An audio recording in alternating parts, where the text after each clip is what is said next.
Hello, welcome to our channel once again. I'm still Rexsam, the solar doctor, the only person that can teach you on how you can handle your solar equipment, how you can design and maintain your system to function properly. Today, I have come to impart in the life of these young ones who will tomorrow contribute the value of renewable energy to the society. As part of innovation, it is important you click and subscribe to our channel as we bring to you all the time the advantage of renewable energy and how you can generate your own solar system on your own without depending in any other external source. Today our topic is simple and very interesting. If you are an installer, this is for you. If you are a beginner, this is for you. If you're a professional, this video is for you. And it is important you get connected. Like I said, bring out your writing material and equally bring out your equipment to practice with us, as I have this topic titled Components of a Solar Panel. Today I'll be doing justice to every damn bit of solar panel. Everything you need to know about solar panel will be discussed in this video. And as you are listening to me right now, I want you to understand it from the basis of explanation, from theoretical level to the practical level. You'll be able to do anything with solar panel, work with it, describe it, touch it, show the different parts, the mechanism, what make them functions and how the functions is detailed in this video. I know you are gaining value already. So today we have this topic, components of a solar panel. What are the components of solar panel? Like I said, the solar panels are made up of photons. So when we talk about the photons, we have series of activities that make them important. And I want to bring to you these components that make the solar panel what it is. I know that you are here for this reason, and I am sure that you can never watch this video without gaining value. So ensure you watch this video to the end. Keep watching this video as I introduce to you, just like I'm doing to this class, what the components of solar panels are. And these components include, number one, the solar cells. Someone repeat after me. The solar cells. Solar cells are made up of semiconducting materials, usually silicons, and they are the core units of a solar panel. Just like I said, as I begin to outline them, we have the solar cell on the board. Looking at the solar cell, we have the solar cell, then we have the glass frame, have the glass layer, we have the frame, and so on. But individually, I will be showing you and teaching you the function of each of them. This video have the details of everything you need to know about solar panel. So look at the solar cell, the glass layer, the encapsulated layer, then I have the frame. So I have the frame with me, and after the frame we have the junction box or the junction layer. So these are the things I'm going to discuss. The junction layer or junction bracket, as the case may be, are the things that makes up the solar panel to be a solar panel. And each of these solar components has a role they play in order to ensure that our electricity are generated through solar equipment. For instance, solar cells are made of semiconducting materials, usually the silicons, and silicons are the core units of a solar cell where sunlight is converted into electricity. Like you see that without solar cells, the components of the panels cannot conduct electricity. That is to say, the solar cells is the semiconductor materials. We know what semiconductor is. We have different form of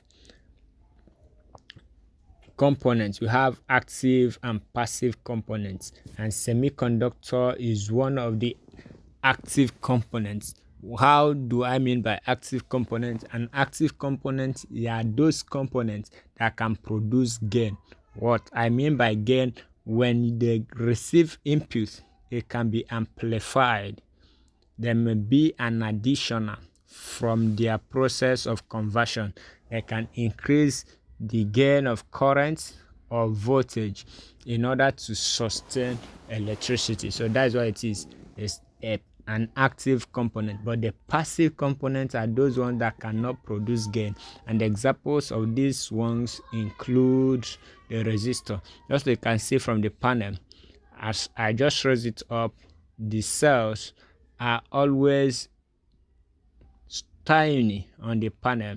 So if you look at the straight line that is there with silver color, these are the solar cells, which when you look at it, you find out that it has polarity of positive and negative.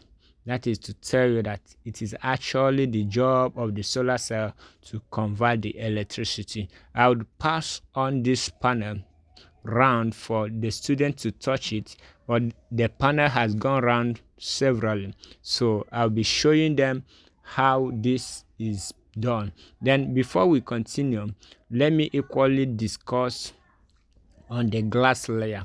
What is the function of this glass layer in the panel?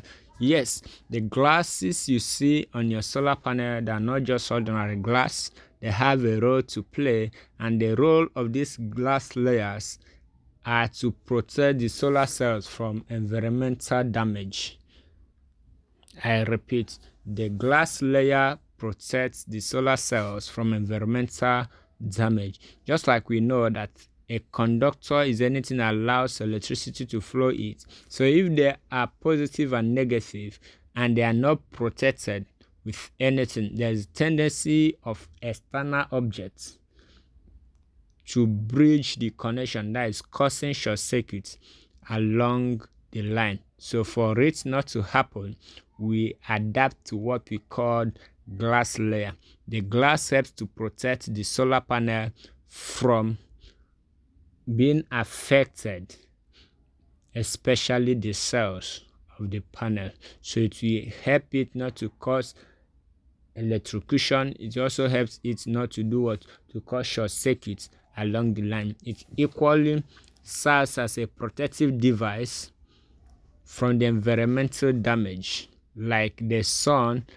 We would have used other material, just like the question rises, why don't we use plastic material to cover it? But the essence of allowing the glass to be on the solar panel is to enable the penetration of the sun.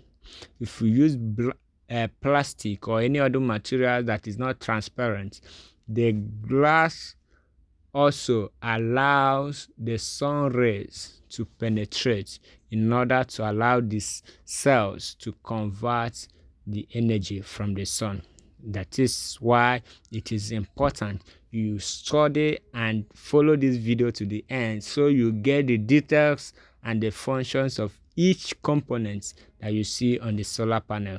So like I said, the glass protects the solar cells from environmental damage. That is to say, the cells cannot be affected when the glass layer is there. Whenever the glasses are broken, you now expose the cells to environmental damage. Like when the rainfall comes in, it will definitely short circuit the cells, causing harm to the solar panel, then making the generation of energy to be less effective. That is why it is important you study this through our video. Then the next thing I have here is the encapsulation layers.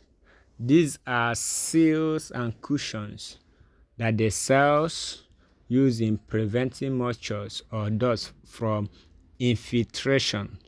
So these dots, you look at this. So they are actually adapted to ensure that there's no dust penetration and that there's no dust infiltration.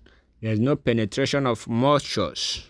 Part time, when we look at our solar panel exposed to the sun, because of the heat, instead of the moisture or the residues to remain or penetrate in the cells, there can only be on the surface, which will normally dust out.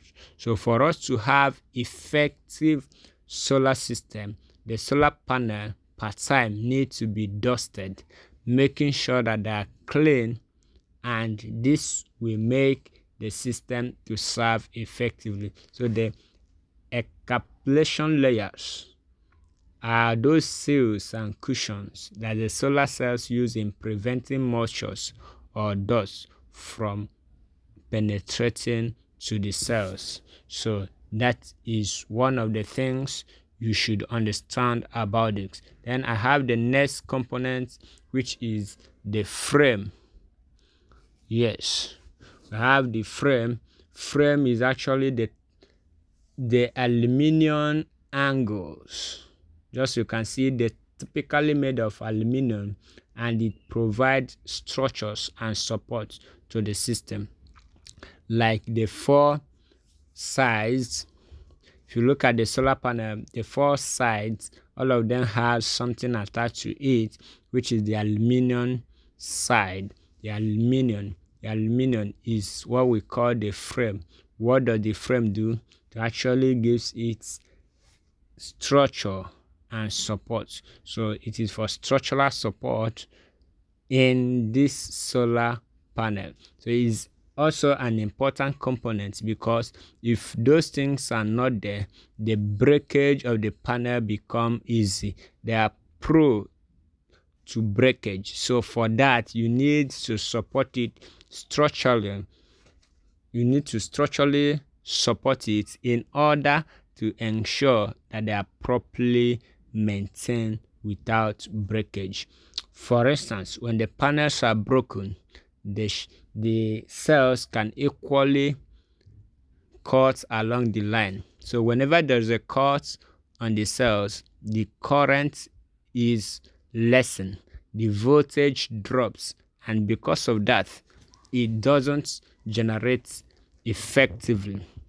So those four angles that are supported with the frame is to make sure they have structural support and make it stronger than we think. Then I have another one, what we call the back sheet. It protects the backs of the panel and insulates it electrically. So the back sheet protects the back of the panel and insulates it electrically. That is to say, it makes sure that the back is well protected. It is well protected. So these are the functions of these components. And the next one here is the junction box. Yes, in every panel there is what we call junction box. This junction box is just like in house wiring. We have what we call junction box in house wiring. So the junction box here helps us to house the electrical connections and safeguard against electrical faults. Just at the back of the panel, you could see something that is black. There, if you open it, most of the panels have what we call diode there, or rectifiers that we use in rectifying or converting the electricity also. So these are the functions of this back end.